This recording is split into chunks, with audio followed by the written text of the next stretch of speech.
Yo empecé a escribir desde muy chiquitita. Bueno, desde que empecé en la escuela yo jugaba que era una escritora, me sentaba en la mesa de la cocina porque no tenía escritorio y me ponía a imaginarme que escribía cosas importantes. Sentaba a mi padre y a mi madre en la mesa de la cocina y jugaba que ellos eran mis alumnos y yo les dictaba cosas para que hicieran. En definitiva, siempre me ha gustado escribir. Creo que fue con 8 años o con 9, ¿no? Pero más o menos por esa edad me regalaron un diario. No sé si eso todavía se usa entre ustedes. Cuando llegan a la adolescencia, alguien les regala un diario para que escriban sus inquietudes, sus deseos, sus miedos. Pues yo lo tuve con 8 o 9 años y ahí ya empecé yo a hacer mis garabatos. Y cuando en el instituto me enseñaron lo que era un soneto, me empeñé en que tenía que conseguir escribir un soneto que sonara como un soneto, pero nunca lo conseguí. Y entonces pues me dediqué a escribir aquellas cosas que me salían, que me resultaban curiosas o relevantes en la jornada que había vivido, pues lo que había compartido con una compañera, una cosa importante que me había contado mi abuela y que tenía que no olvidar, porque ella me había dicho que iba a ser muy importante para mi vida y cosas así.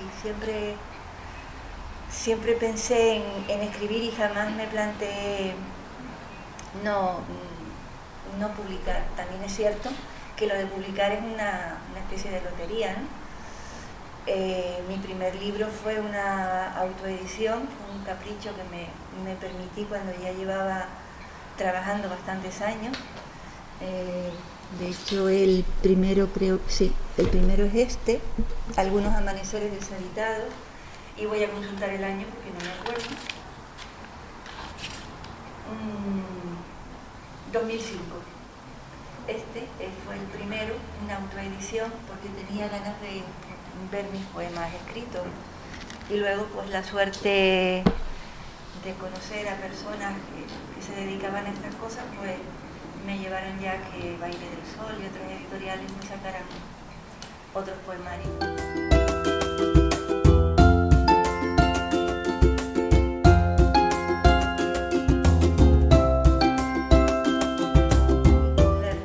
Sencilla, porque la igualdad sigue siendo una ficción.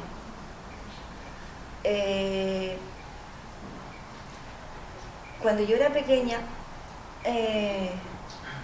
yo tenía la costumbre de ver la televisión con mi abuelo, que era un señor franquista. Le tocó luchar en el bando de Franco y cada vez que hablaba, pues no había, en su presencia no había ser humano capaz de hablar mal de Franco, ni su mujer, ni ninguno de sus hijos, ni sus nietos. Y yo tenía la costumbre de ver con él la televisión. Cuando empezaba el telediario, en aquella casa se hacía un silencio absoluto, porque para él escuchar las noticias y lo que estaba pasando con el final del franquismo, ya Franco estaba enfermo y todo eso, era como una especie de ceremonia religiosa. O sea, allí no se oía volar las moscas. La gente, mis primos, mi madre, mi abuela, si tenían que pasar por allí en aquel momento, guardaban absoluto silencio, porque mi abuelo estaba oyendo el parte. En aquella época, lo que hoy conocemos como noticias, telediario y demás, se llamaba el parte, como una especie de reducto de lo que fue en la guerra civil, el parte de guerra. O sea, cuando se daban noticias se llamaba vamos a escuchar el parte de guerra, lo que ha acontecido hoy, en los últimos 2 días, los últimos 3 días. Y él se quedó con esa nomenclatura, ¿no? Y cuando empezaron las noticias, silencio todo el mundo que voy a ver el parte. Y yo siempre estaba con él.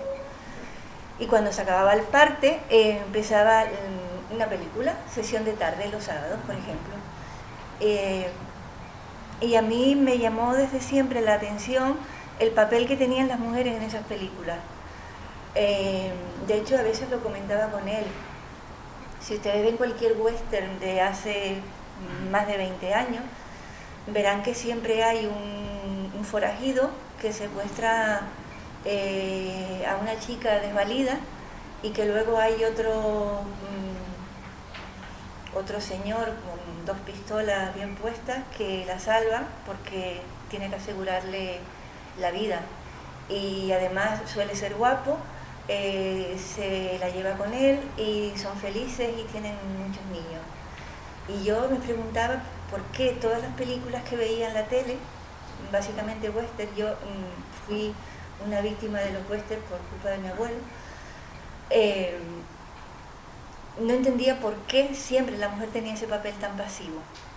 No lo entendía, no me cabía en la cabeza, pero no encontraba ningún otro referente capaz de desmontarme eso. Y yo decía, bueno, pues el mundo es así, ¿será que el mundo es así? Y no hay vuelta que darle. Hasta que, bueno, uno va creciendo, se va planteando cosas, va leyendo cosas, va viendo otras circunstancias diferentes y se da cuenta de que sí, la realidad puede ser diferente, solo que en aquel momento nos tocó vivir lo que nos tocó vivir. Y eso fue en parte lo que me llevó a, luego en mis estudios universitarios, a enfocar mi tesis doctoral en un aspecto feminista de la literatura, ver cuál era el papel de la mujer.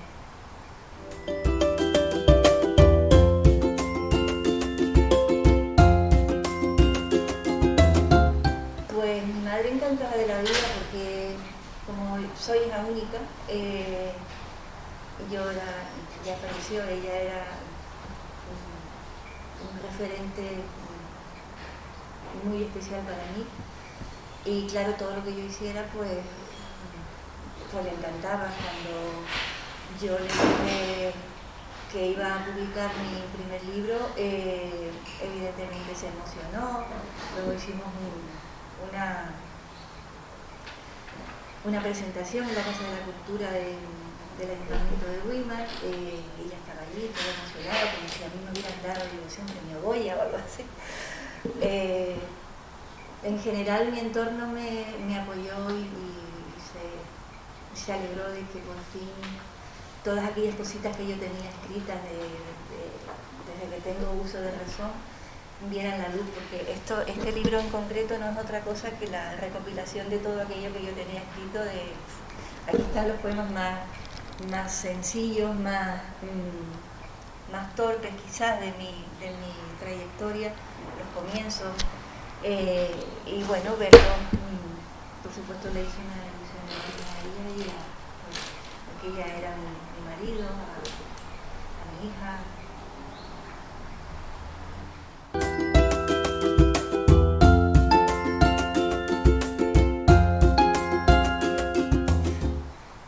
Es que elegir entre los libros que uno ha leído y que le han dejado huella es muy, muy, muy complicado.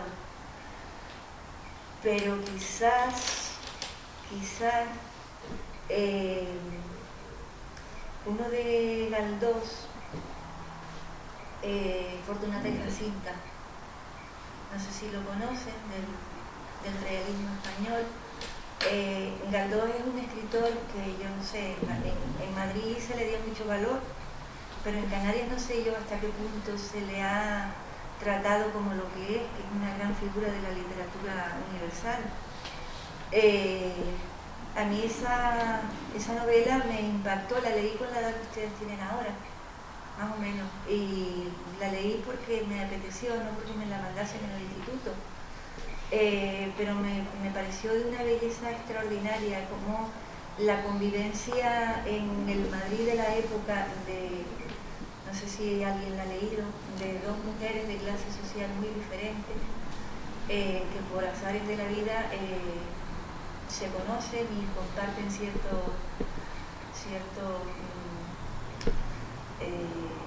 ciertas desgracias, vamos a decirlo así.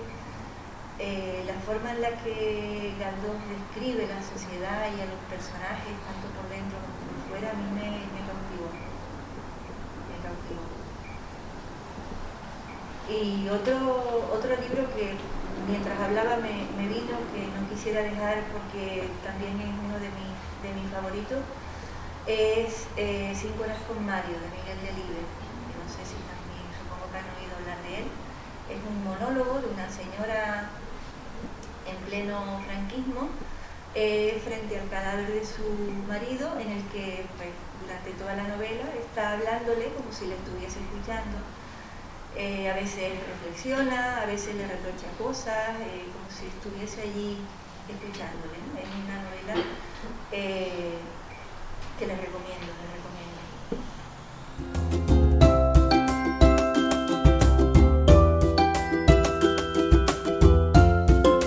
Sí, el pico hecho marcial. Ustedes conocen Weimar, ¿verdad?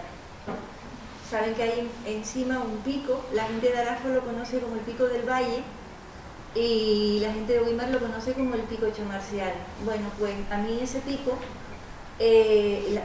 la perspectiva de la montaña en general, cuando le das la espalda al mar y miras hacia arriba, me parece de una belleza espectacular. Quizás porque lo relaciono con la infancia de mi padre. Mi padre era un señor analfabeto que se ganó la vida toda su existencia trabajando en una platanera. Cuando él era chiquito, su madre lo mandaba al monte a coger leña para encender el fuego. Estamos hablando de los años 40, más o menos. Los fogones en las casas eran de leña y él, que no era hijo único, pero era el único machito, volvemos a lo de siempre, pues le tocaba ir al monte a buscar leña porque se estaba acabando para hacer la comida. Y además iba descalzo, porque solo tenía unas lonas que utilizaba los domingos para salir con los amigos o ya más tarde a enamorar con mi madre. Entonces eso a mí me dejó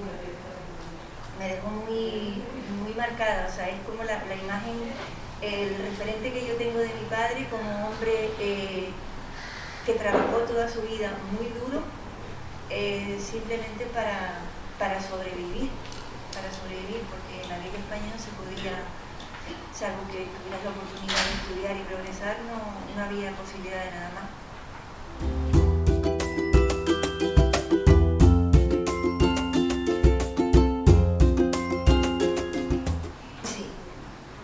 Sí, totalmente. Yo soy consciente de que nací en unas islas, somos islotes en medio del mar y eso nos confiere una identidad que no tiene nada que ver con la de un salmantino o la de un madrileño. O sea, nosotros estamos marcados por una vivencia que nos caracteriza para bien y para mal. Para mal porque, bueno, cuando ustedes intenten hacer un viaje a Madrid y vean que les sale carísimo, se darán cuenta, es lo que se suele llamar el coste de la insularidad, por poner simplemente una anécdota, ¿no?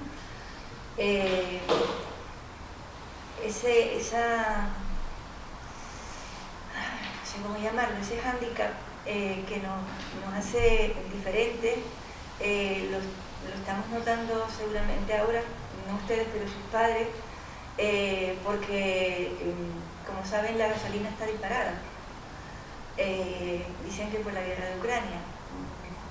Los especuladores deben estar todos durmiendo porque ahora todo es culpa de la guerra de Ucrania. Pero eso es un coste más de la insularidad. Si viviéramos en la península tendríamos alternativas como el metro, el tren y otros medios de transporte, ¿no? Aquí el vivir en islas nos limita de una manera muy importante a utilizar el coche o la guagua, que se alimenta del mismo combustible, y nos va tallando en el carácter una manera de ser diferente, el sentirnos aislados, el sentirnos islas nosotros mismos, ¿no? Cada uno de nosotros desarrolla a lo largo de su vida un carácter a partir de las vivencias que va teniendo, ¿no?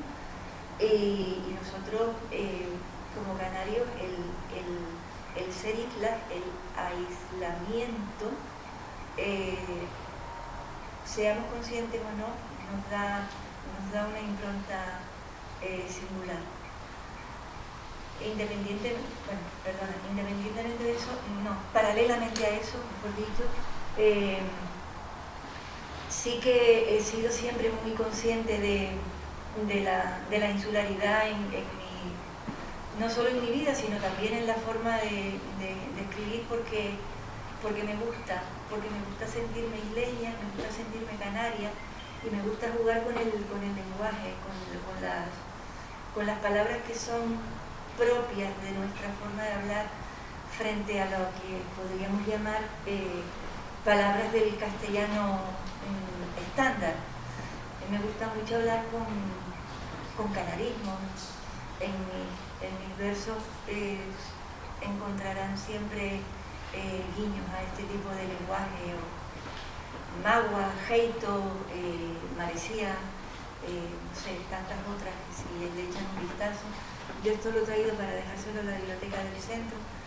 Si les echan un vistazo, siempre está ese guiño a la canariedad.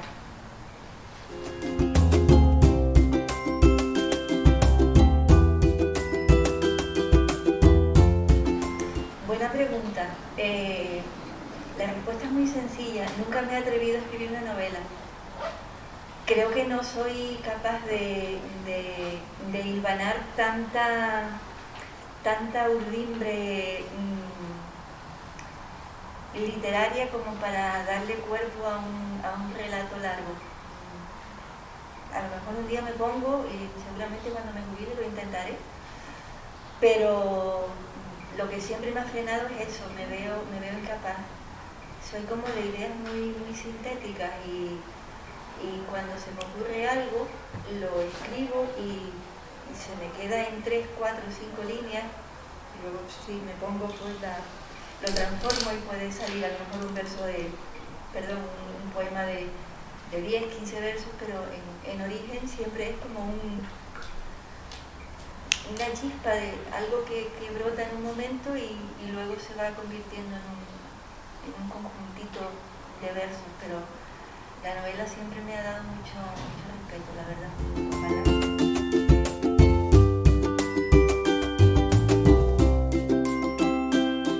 ¿Cómo lo motivaría? Pues le diría que se deje llevar por su sentimiento. Si le da vergüenza compartirlo con otras personas, como suele ser habitual, a mí también me pasaba, guárdalo para ti. Guárdalo para ti.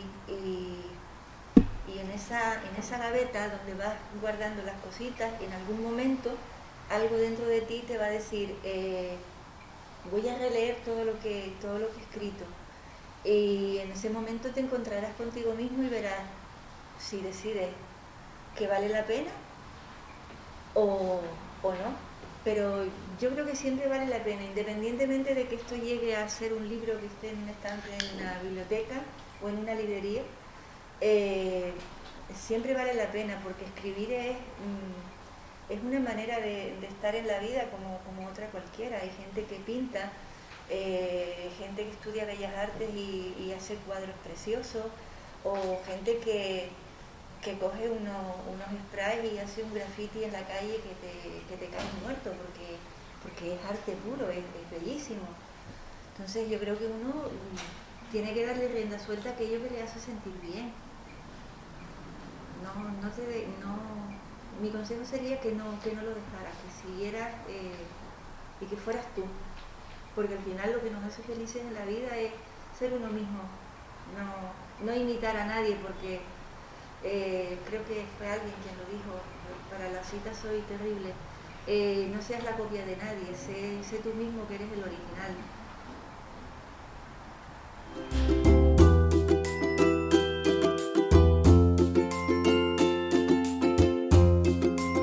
Ablativa, bueno, los casos en latín, para analizar sintácticamente, en español sí que lo han hecho. En latín se hace de una manera declinando las palabras, pero para ser breves, el caso ablativo es el equivalente en español al complemento circunstancial. ¿Vale? Entonces, lo de ablativa es un guiño en Román Paladino a las circunstancias que rodean a la vida de una mujer. Es el libro más enteramente feminista que me planteé escribir. Si le han echado un ojo, son todos perfiles que la sociedad determina que constituyen los roles de la mujer. Y lo de ablativa es simplemente se refiere a que son toda la vida de la mujer, es un tremendo complemento circunstancial. O sea, un ser y sus circunstancias sociales impuestas por, en este caso, por las normas patriarcales.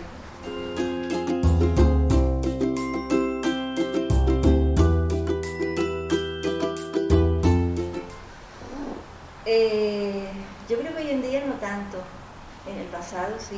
En el pasado, bueno, pues, hilando con lo de tu compañera hace un momento, muchas mujeres escribían o publicaban con seudónimos porque era la garantía mínima para que se las considerase en una editorial y se planteasen por lo menos publicar, ¿no? Pero hoy en día yo creo que no. La verdad es que no. Es cierto que sigue habiendo mucha desigualdad en la sociedad, pero yo creo que en estos niveles yo creo que no. Que cuando un editor se plantea publicar, piensa más en la calidad del escrito que en el sexo del escritor, creo. Quiero pensarlo.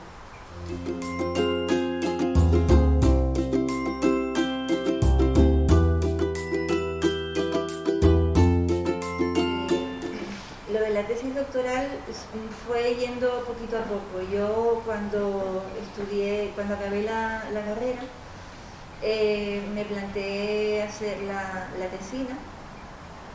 Era un plan de estudios diferente al que tienen ustedes ahora. La verdad es que no sé establecerles muy bien la equivalencia. La licenciatura eran 5 años y luego había posibilidad de prolongarlo un año más con una tesina.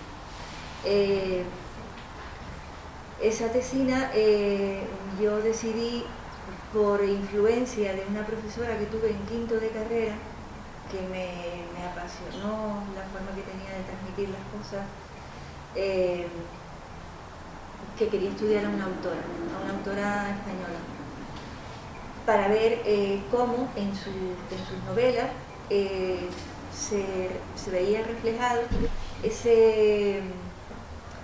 esa falta de igualdad, ¿no? Como los personajes femeninos siempre estaban o dependían de un hombre o eran secundarios en la trama, o en fin, una serie de circunstancias, ¿no? Y eso me llevó luego, para la tesina elegí a Carmen Laforet, una de las 3 autoras. Y luego me gustó el resultado. A la señora que me llevaba la tesina, que fue la misma profesora que me dio en quinto de carrera ese empuje para seguir investigando, me animó a que hiciese la tesis doctoral, ampliando el espectro de estudio, ¿no? Entonces elegí a 2 autoras más, que eran Ana María Matute y Elena Quiroga. Seguramente ustedes han oído hablar de Ana María Matute y de Carmen Laforet, pero Elena Quiroga es una autora mucho más desconocida en nuestro país, muy poco tratada y menos aún valorada. Sin embargo, en Europa hay investigadores y estudiosos que la consideran de una valía equiparable, por ejemplo, a Joyce. Y yo pues me dediqué a leer sus obras y a ver que realmente tiene una novela que no sé si estará publicada, accesible para ustedes, que se llama La Enferma, que es un monólogo de una señora que está podríamos decir que en coma, en la que hace una recreación de su vida y de la sociedad que la envolvía hasta el momento en que entra en coma, que es espectacular. A mí me recuerda mucho a William Faulkner y a James Joyce. Me parece una novelista espectacular que en España no se ha valorado lo suficiente. Y con esas tres autoras pues construí o intenté construir un relato en el que no vengo a decir otra cosa que los personajes femeninos de la novela de aquella época son un reflejo de la propia sociedad, son una proyección de la propia sociedad. Mujeres que dependen de sus maridos, maltratadas, sin trabajo, sin oficio, se quedan de amas de casa porque nadie se plantea que puedan hacer otra cosa, que puedan ser libres, que puedan tener derecho a elegir su destino. Ese fue el objeto. Y el origen de todo eso fue aquellas preguntas que yo me hacía viendo la tele con mi abuelo, de por qué siempre las chicas en las películas eran tan insignificantes, que parecían bobas esperando a que llegara el pistolero y la salvara del malo. Desde aquel entonces, aquella yo creo que fue la semilla de mis inquietudes posteriores.